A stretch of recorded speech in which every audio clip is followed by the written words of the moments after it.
Paul Chang waktu kecil udah heran. Papaku ini apa-apaan ini? Cinta kasihnya kebesar entah. Uangnya kebanyak entah.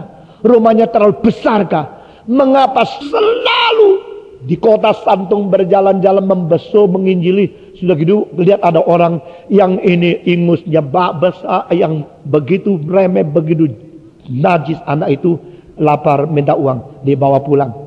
Jadi anaknya sendiri. Kalau dia lihat anak yang kasihan, dibawa pulang.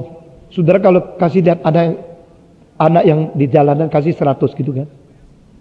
Dia bawa pulang.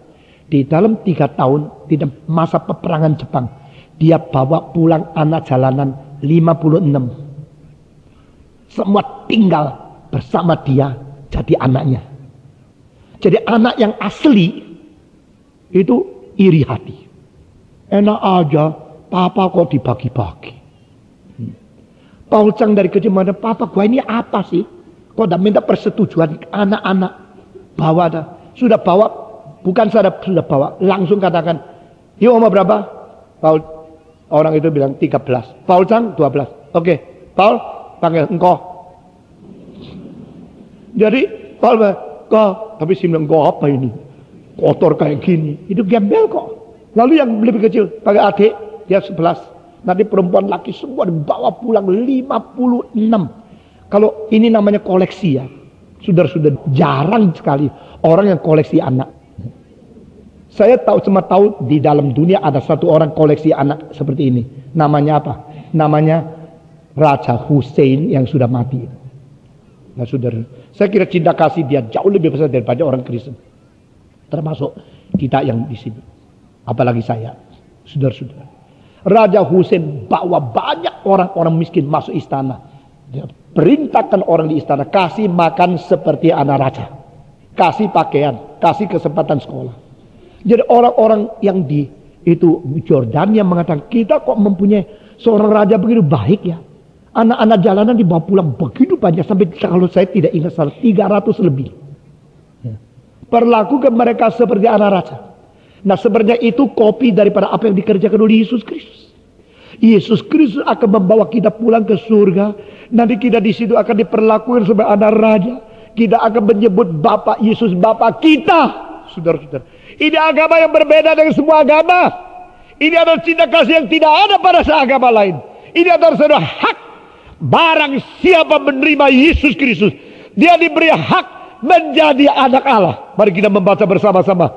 Yohanes pasal 1 ayat ke-11 12. Saudara-saudara, saya minta Pendeta Aurelius berdiri ke sini membaca ayat-ayat ini. Yohanes pasal ke-1 ayat ke-11, 12, 13. Silakan baca. Ia datang kepada milik kepunyaannya, tetapi orang-orang kepunyaannya itu tidak menerimanya. Tetapi semua orang yang menerimanya diberinya kuasa supaya menjadi anak-anak Allah, yaitu mereka yang percaya dalam namanya.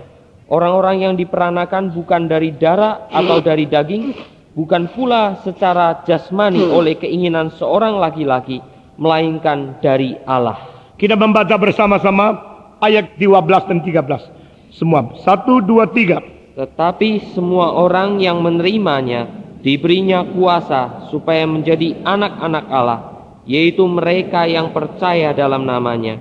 Orang-orang yang diperanakan bukan dari darah atau dari daging, bukan pula secara jasmani oleh keinginan seorang laki-laki, melainkan dari Allah.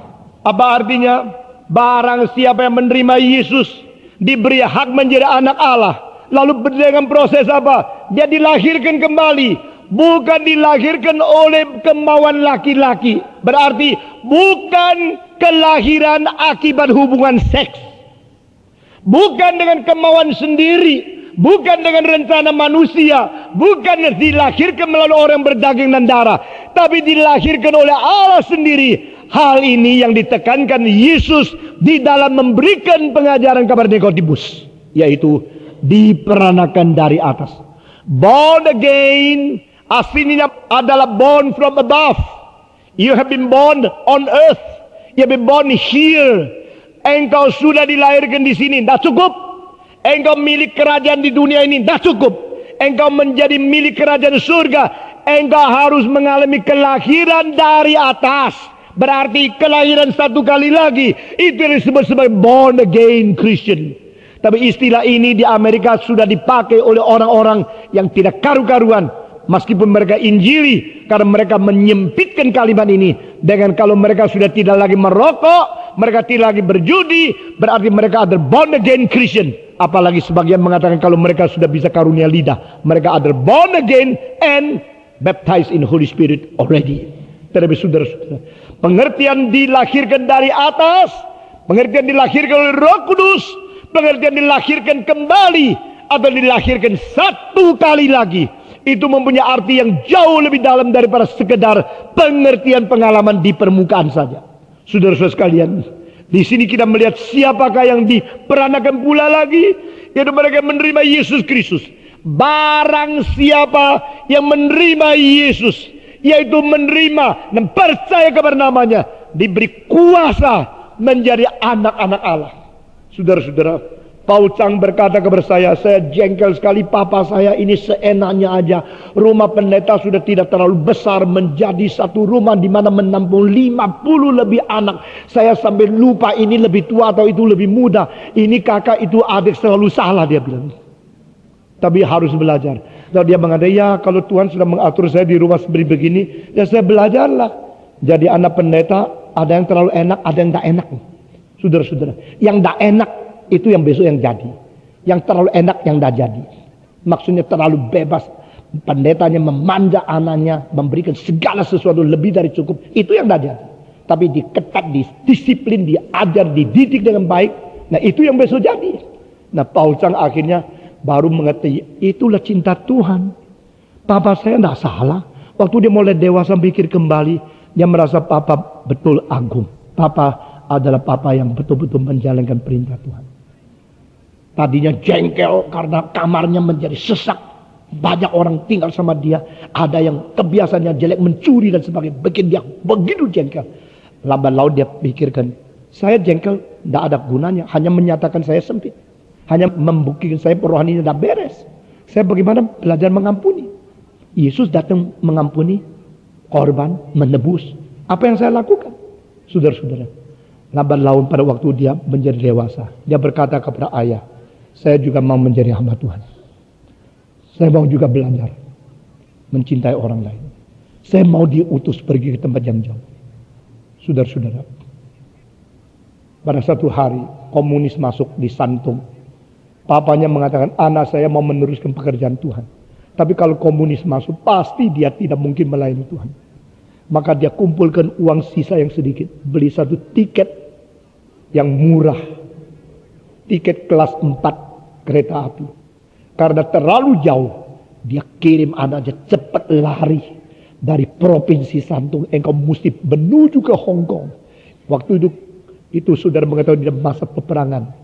Saya membaca pada waktu saya umur 13. 33.700 km rel kereta api di Tiongkok tahun 49. Setelah peperangan selesai, sebelum 49. Setelah 49, sisa 27.600 km.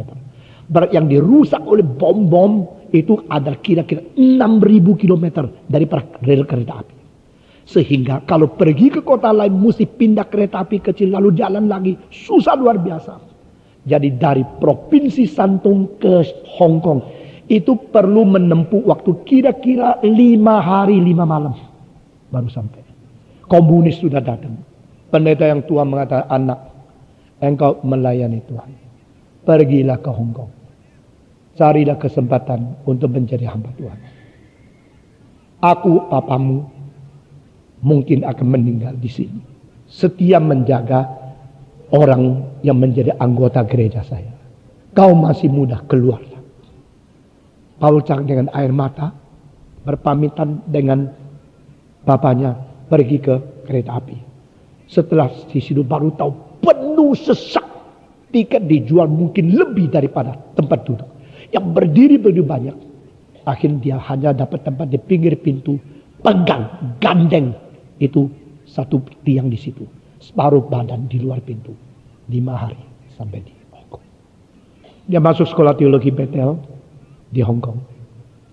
Lalu dia menjadi seorang pendeta. Salah satu yang